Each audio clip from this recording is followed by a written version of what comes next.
Presiden Rusia Vladimir Putin selalu membawa tas nuklir kemana saja dia pergi. Hal ini disampaikan juru bicara istana Kremlin Dmitry Peskov beberapa waktu lalu.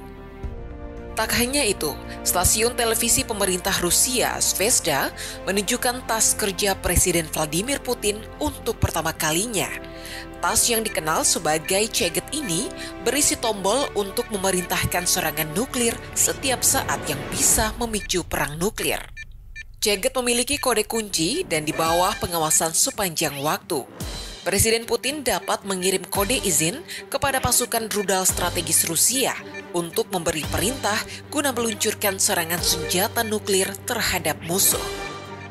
Ketakutan ancaman nuklir Rusia ini menjadi semakin nyata ketika Presiden Rusia Vladimir Putin memerintahkan kepala pertahanannya untuk menempatkan pasukan penangkal nuklir dalam siaga tinggi pada Minggu 27 Februari 2022.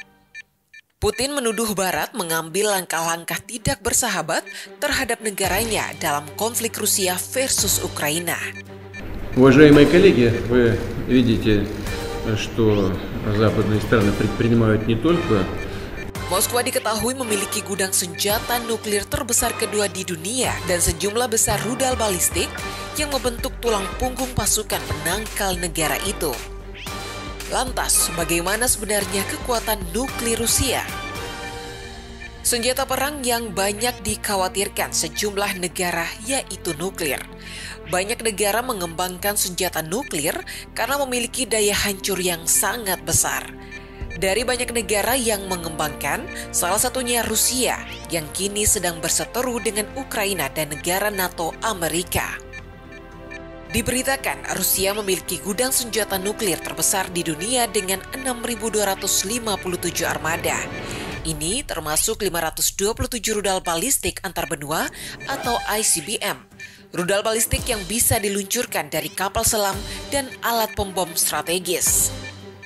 Rudal antar benua ini bisa mencapai kecepatan tertinggi 4 mil per detik dalam waktu sekitar 10 menit setelah peluncuran. Yang berarti, senjata mengerikan tersebut berpotensi mencapai Inggris dari Rusia dalam waktu 20 menit. Di samping itu, berdasarkan laporan organisasi nirlaba dari Amerika Serikat The Heritage Foundation, Rusia setidaknya memiliki kurang lebih 2.000 senjata nuklir berdaya ledak rendah. Rusia juga dilaporkan mengembangkan senjata super terbaru seperti rudal jelajah bertenaga nuklir dan senjata hipersonik yang dilengkapi nuklir.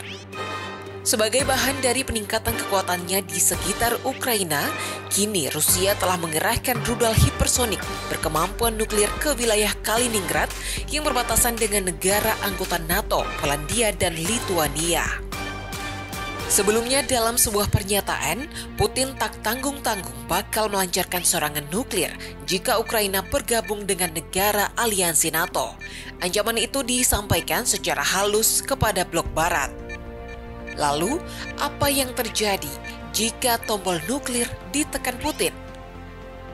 Ketika Putin mengumumkan operasi militer di Ukraina, ketakutan akan hal itu terus membayang setiap saat. Pasalnya, keputusan ini bakal mendapatkan reaksi dari negara Barat yang berdiri di belakang Ukraina. Seluruh dunia saat ini hidup dengan kesadaran bahwa kalau satu orang saja teledor menekan tombol, maka terjadilah kiamat nuklir. Setelah tombol itu ditekan, segelintir warga mungkin saja bisa bertahan hidup, tetapi kehidupan sesudah suatu perang nuklir akan berubah sepenuhnya.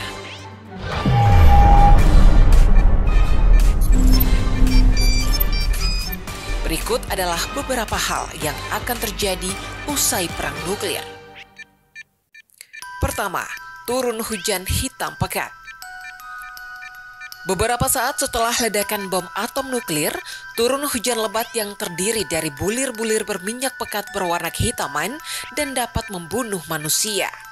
Jadi, bukan seperti hujan air biasa yang membersihkan debu dan memadamkan api. Di Hiroshima, hujan hitam mulai turun sekitar 20 menit setelah bom meledak. Hujan itu melingkupi daerah yang membentang 20 km di seputar titik ledakan atau ground zero. Hujan itu mencemari dengan radiasi 100 kali lebih kuat daripada kalau orang melangkah ke pusat ledakan.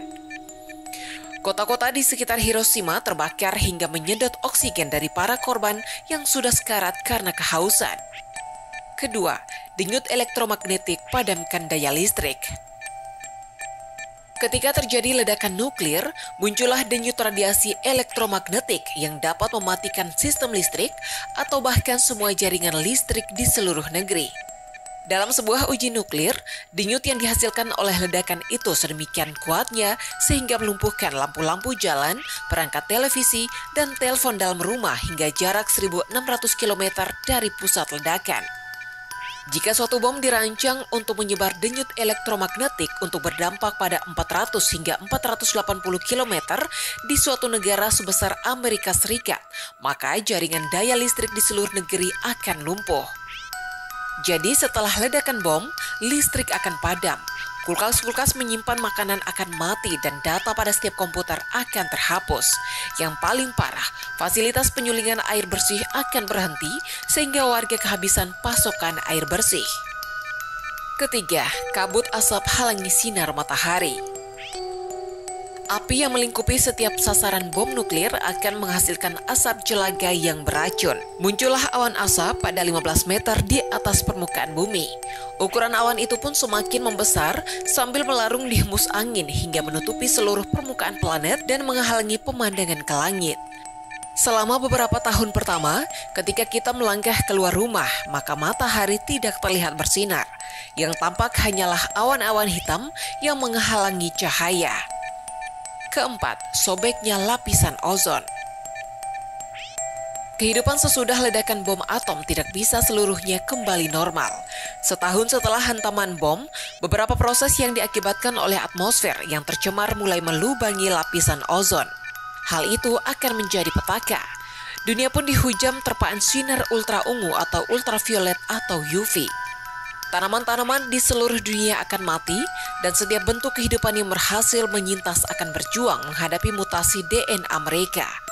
Bahkan, tanaman yang paling kebal pun menjadi lebih lemah, lebih kecil, dan semakin sulit melakukan reproduksi. Keseluruhan lahan pertanian akan mati ketika orang mencoba menanam tanaman pangan dan para petani yang terlalu lama berada di bawah matahari akan meninggal karena kanker kulit. Dampak selanjutnya ialah bencana kelaparan di mana-mana. Dalam kiamat nuklir sepenuhnya, perlu sekitar 5 tahun hingga orang bisa lagi menanam makanan dalam jumlah cukup. Miliaran orang akan mati kelaparan. Mereka yang mampu menyintas harus mencari cara mendapatkan makanan dan itu bukanlah tugas yang gampang. Karena itu, peringatan perang nuklir Putin mesti diwaspadai dunia. Konflik Rusia-Ukraina jangan sampai membawa kehancuran peradaban manusia. Kunci utama konflik tidak berkembang ke perang nuklir adalah sikap Amerika dan NATO. Jika Amerika dan NATO serta PBB bisa menjalin dialog yang baik dengan Rusia, maka perang nuklir dapat dihindari. Namun, jika Amerika dan NATO malah bersikap agresif, kemungkinan besar ketakutan ini akan menjadi nyata. Semoga saja para pemimpin dunia bisa menyelesaikan persoalan ini tanpa perang yang berkepanjangan. Perang bukanlah solusi yang menjanjikan di abad ini. Kita butuh perdamaian antar negara yang berlandaskan spirit kemanusiaan.